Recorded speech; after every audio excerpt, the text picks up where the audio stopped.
The air was heavy and still, a prelude to the storm that had been brewing over the Montana mountains for days. Ethan, a man weathered by sun and silent contemplation, walked the perimeter of the Great Divide Wildlife Sanctuary.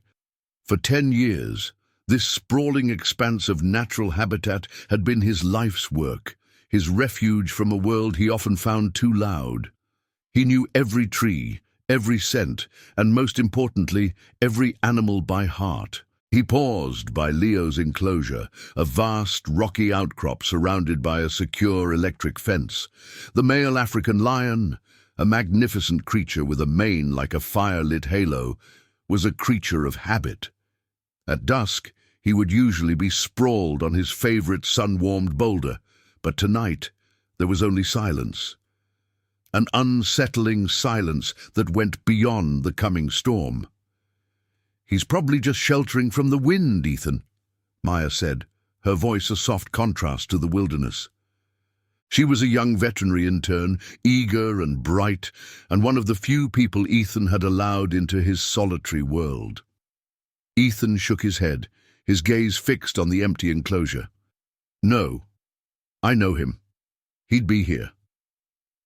He felt a cold dread seep into his bones, a feeling far sharper than the drop in temperature. A few hours later, as the first snowflakes began to fall, their worst fears were confirmed. A section of the outer fence, expertly cut and disabled, lay on the ground. The security camera feed for that sector was blank. 2 lions were missing, Leo and a younger female named Zara. The tracks left behind weren't just paw prints, there were boot prints and the unmistakable tread of an all-terrain vehicle. Poachers. A cold wave of panic and fury washed over Ethan. He had dedicated his life to protecting these animals, to giving them a second chance at life away from the concrete cages of the world. Now someone had broken into his sanctuary, his home, and taken the 2 most vulnerable creatures. Maya's face was pale as she looked at the broken fence. "What are we going to do?" Ethan didn't answer right away. He stared out into the falling snow, his mind racing.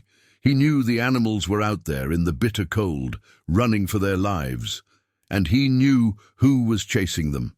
If you're captivated by this story and want to follow along, be sure to hit that subscribe button. This dramatization is a fictional tale, created for entertainment purposes only. The sheriff's deputies arrived in a flurry of flashing lights and concerned questions. Agent Miller, a grizzled fish and wildlife officer with a weary face, took charge. He was all about protocol and procedure, and he looked at Ethan with an air of professional detachment. "We need to set up a perimeter, Mr. Thorne," Miller said, his breath fogging in the frigid air. "The priority is public safety. We have 2 big cats loose." Ethan's voice was tight with suppressed emotion. "They're not just big cats. They're Leo and Zara. They're my family. And they're not a danger to anyone unless they're cornered. The poachers are the real threat." Miller sighed. "I understand your connection to them, but we have to follow protocol. These animals could be anywhere. We'll start with a grid search." Ethan knew a grid search would be too slow, too inefficient. The poachers had a head start, and the snow was quickly covering their tracks. He took Maya aside. "They don't know the land like I do. They don't know the animals." He pulled out a worn map of the sanctuary. The poachers would head for the lowest pass, where the road is less traveled. It's the most direct route out of the area. Against Miller's orders, Ethan and Maya set out on their own, following a trail of broken branches and disturbed snow that only Ethan could spot. The cold bit at their faces, and the wind howled through the pines. After a grueling 2 hours, they found what they were looking for, a small, hidden campsite. There were 2 empty animal transport cages, a few food wrappers, and a spent tranquilizer dart. The poachers had them. "They're moving them," Maya whispered, her eyes wide with fear. "They're not just trying to sell them. This is an operation." Ethan's heart sank. He knew what that meant. They were likely heading to a clandestine buyer, maybe a collector or a black market wildlife trader. The lions were a commodity, and their time was running out. Ethan and Maya pressed on, the tracks of a heavy vehicle now much clearer in the deepening snow. The poachers were getting careless, their confidence growing with every foot of distance they put between themselves and the sanctuary. The trail of broken twigs and tire ruts led them to an old, abandoned logging site, a desolate and forgotten place hidden deep within a steep-sided ravine. The snow was coming down harder now, a thick curtain of white that threatened to obscure their path entirely. From a ridge overlooking the site, they saw the poacher's black pickup truck, its back covered with a thick tarp. But through a small, flapping gap, Ethan could make out the shapes of two cages. Inside one, Zara was pacing restlessly, her large golden eyes darting with fear and confusion.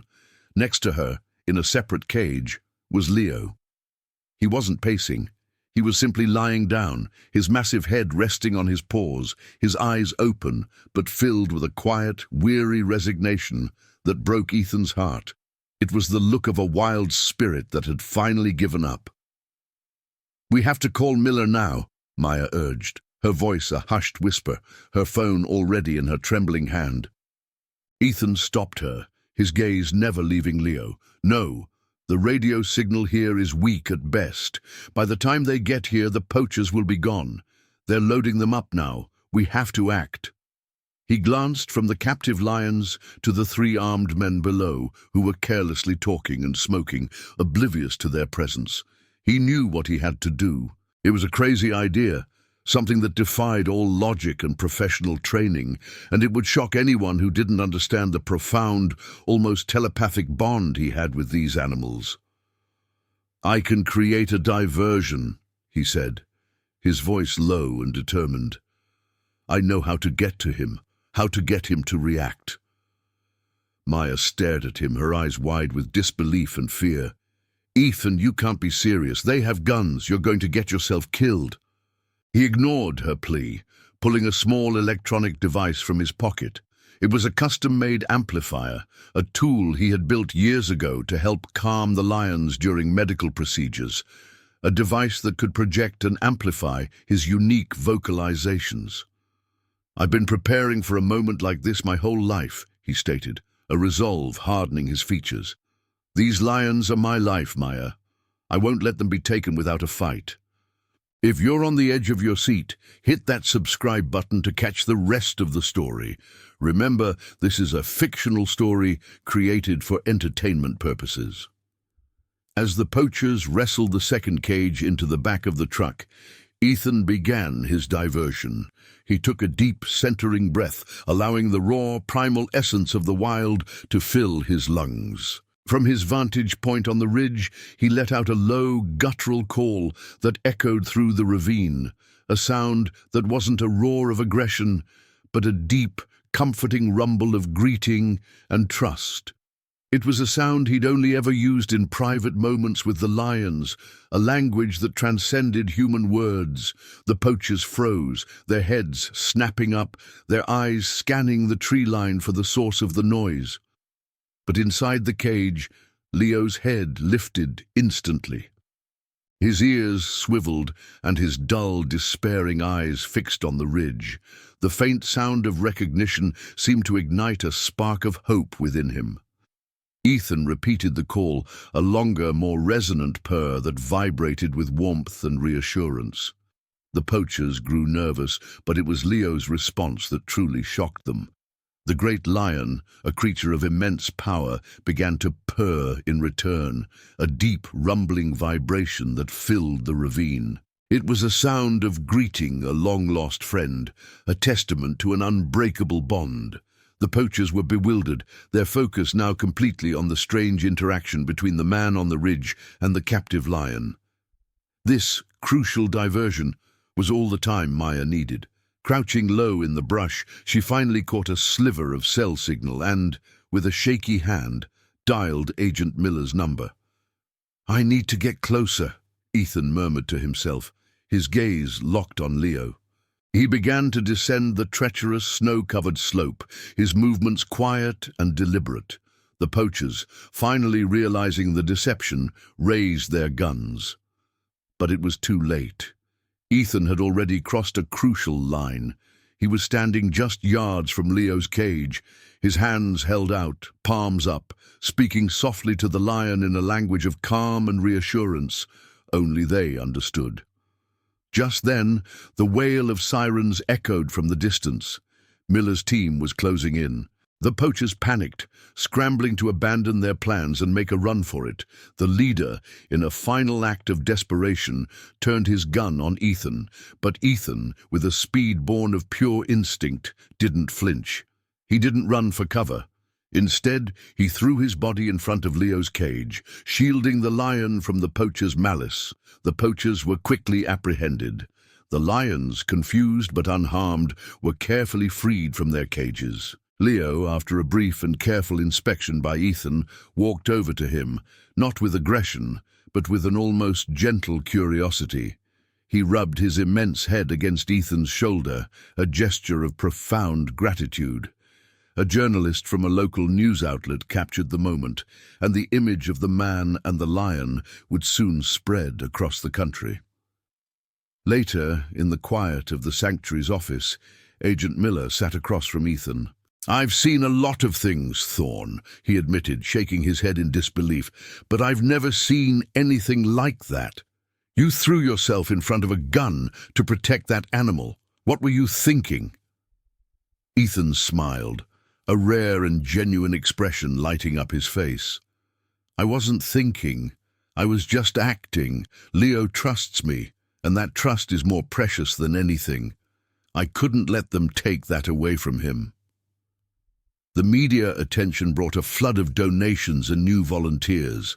Maya, inspired by Ethan's courage and dedication, decided to stay on permanently, no longer an intern, but a partner in his life's work. The sanctuary, once a quiet, forgotten place, was now a symbol of hope and the extraordinary connection between humans and animals. On a cold winter afternoon, with the sanctuary finally at peace, Ethan sat on the fence line, watching Leo and Zara in their enclosure. The two lions were sprawled in a patch of sun, purring softly. The faint scar on Ethan's cheek from the scuffle was a subtle reminder of the ordeal, but it was also a testament to a bond that had been tested and proven unbreakable. He wasn't a hero in the traditional sense. He was just a man who had found his place in the world, not among people, but among the wild creatures he loved and protected with his entire being.